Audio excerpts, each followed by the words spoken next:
Welcome to The Last Breakfast. Please enjoy the video. You start by making the earbuds discoverable and granting the app the permissions it needs.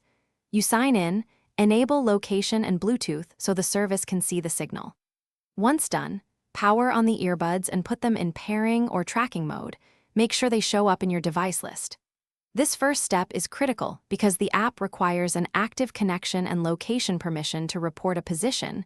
Without those, the next steps won't work. You now use the app's core tools to home in on the earbuds. First, inspect the map and the timestamp to understand where they were last seen and why that matters for your search. Then, hit play sound to force an audible chime. This helps when they're nearby.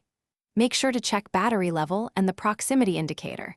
These tell you whether the earbuds can still respond and whether to search locally versus using crowdsourced location help. You finish by following the map or proximity signal to recover the earbuds. Be methodical and scan likely hiding spots. Once you have them, reconnect or repair to confirm full functionality. If you can't retrieve them, mark them as lost and use lock or erase features if available to protect data.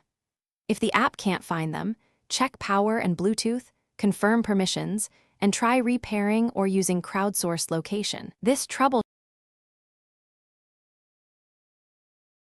Thanks for watching. If this was helpful, leave a like and consider subscribing. See you next time.